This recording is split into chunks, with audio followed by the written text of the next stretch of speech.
To understand the absolute audacity of what Jessica did, you need to understand the dynamic of our household. I am 32 years old, and I work as a software engineer. I make very good money. My husband, Mark, is a high school teacher. I have never cared about the income disparity between us. I loved Mark, and I was happy to pay the lion's share of the mortgage and the bills. The house was entirely in my name because I bought it before we got married. But then, there was Jessica. Jessica was the baby of Mark's family. She was 26, had never held a job for more than 3 months, and believed the world owed her a luxury lifestyle just for existing. 7 months ago, she got evicted from her apartment because she spent her rent money on VIP concert tickets. Mark begged me to let her stay in our guest room. "It's just for a month, Emma," he pleaded. "Just until she gets on her feet. She's family. I can't let my little sister sleep in her car." Against my better judgment, I agreed. 1 month turned into 2. 2 months turned into 7. During those 7 months, Jessica treated my home like an all-inclusive resort. She slept until noon, ate my expensive groceries, left a trail of dirty dishes everywhere, and blasted music while I tried to work from home. Whenever I tried to set a boundary, Mark would fiercely defend her. "She's going through a hard time, Emma. Stop being so controlling," he would yell. I was exhausted. I felt like a stranger in my own home. But the breaking point came a week before the theft. Jessica had demanded I pay for her to go on a girls' trip to Miami, claiming her mental health required a vacation. I flat out refused and told her it was time she started looking for a job. She threw a massive tantrum, screaming that I was a selfish, greedy witch. Mark, as usual, took her side, telling me I was being unreasonable and stingy. I didn't know it then, but she had decided that if I wouldn't willingly give her my money, she was just going to take it. Back to the dark kitchen. It was now 3:20 a.m.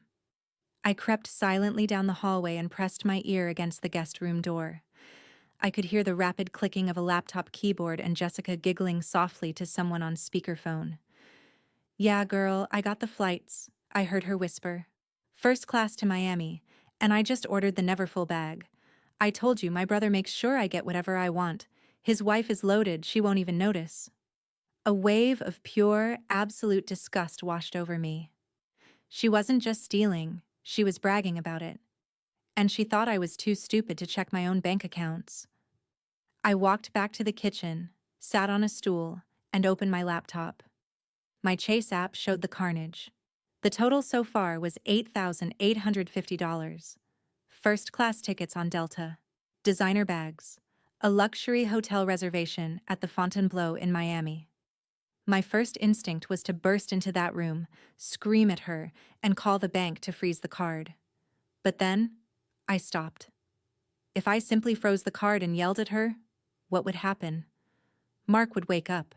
He would make excuses for her. He would say she made a mistake, or borrowed it and promised to pay it back. He would beg me not to ruin her life. She would cry fake tears, play the victim, and stay in my house forever. No, I needed something permanent. I needed consequences that Mark could not fix. I didn't freeze the card. Instead, I took screenshots of every single pending charge. I took a screenshot of the IP address logged on my banking app, which matched our home Wi-Fi. I screen recorded the timeline of the purchases. Then I went upstairs, opened my personal safe, and pulled out the deed to the house, my passport, and a USB drive containing all my financial backups. I packed a small overnight bag. At 5 a.m., I made a cup of coffee, and I dialed 911. When the dispatcher answered, I kept my voice completely steady. "Hi, I need to report a grand larceny in progress at my residence.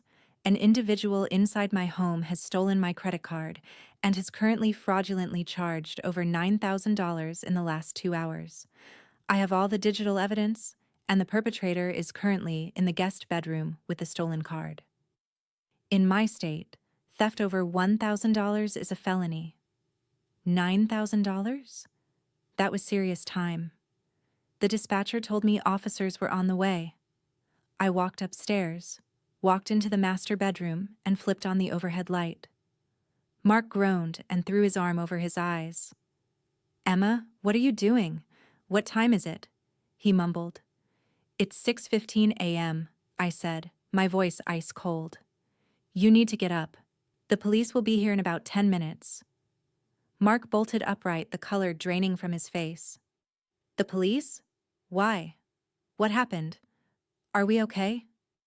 I tossed a printed stack of the bank screenshots onto his chest. "Your sister snuck into the kitchen while we were sleeping, stole my credit card from my purse, and has spent exactly $9,400 in the last 3 hours funding her Miami vacation. I just reported her for felony credit card fraud." Mark stared at the papers, his mouth opening and closing like a fish. Then, predictably, the defense mechanisms kicked in. "Emma, are you insane?" he screamed, throwing the blankets off. "You called the cops on my sister? Call them back, cancel it. We can handle this internally. She probably just meant to borrow it. I'll pay you back." "You don't have $9,000, Mark," I said calmly, zipping my overnight bag. "And you can't cancel a felony report once the evidence is in motion. This isn't a misunderstanding. This is grand theft." Before he could say another word, there was a heavy, sharp knock at the front door. "Police department." I walked downstairs and opened the front door. 2 uniformed officers were standing on the porch. Mark was rushing down the stairs behind me, desperately trying to pull his shirt on. I invited the officers in.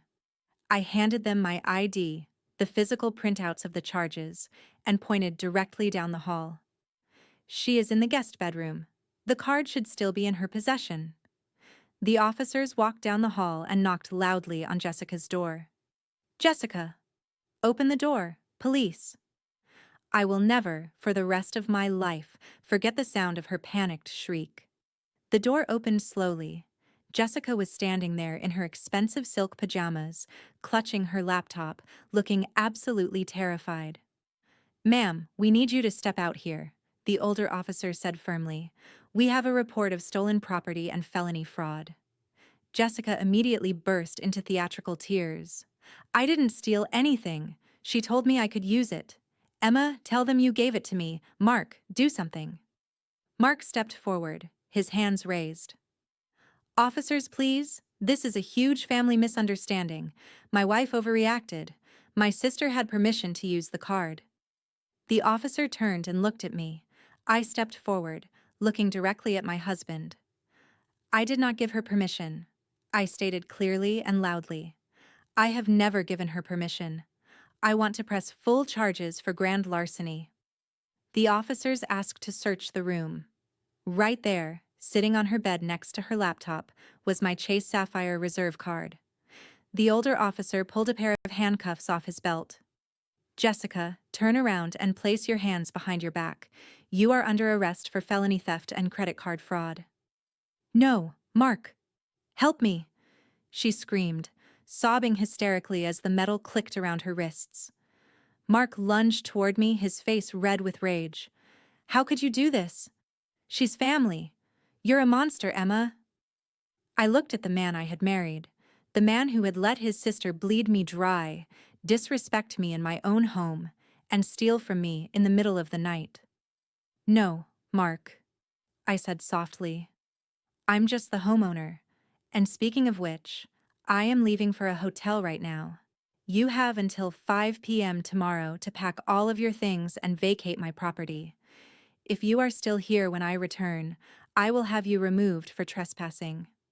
I'll be contacting my divorce attorney at 9 a.m. The officers escorted Jessica out the front door in handcuffs, just as the sun was peeking over the horizon. The neighbors were definitely watching, and I didn't care one bit.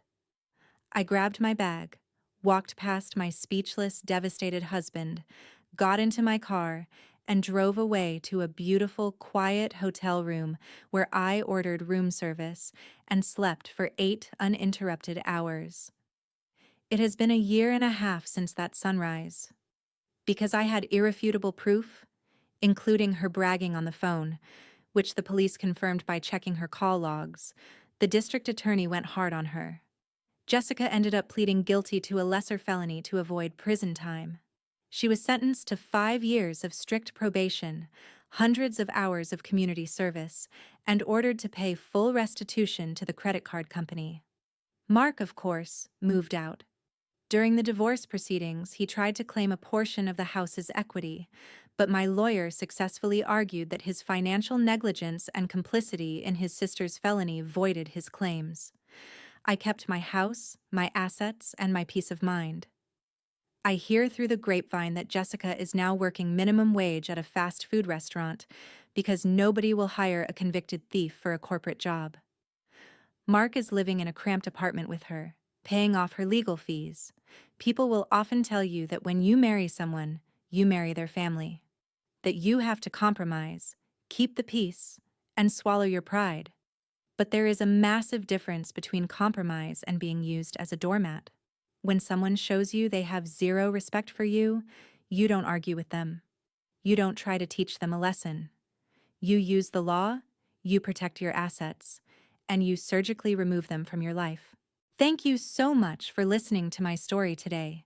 If you have ever had to set a nuclear boundary to protect yourself from toxic in-laws, let me know in the comments below.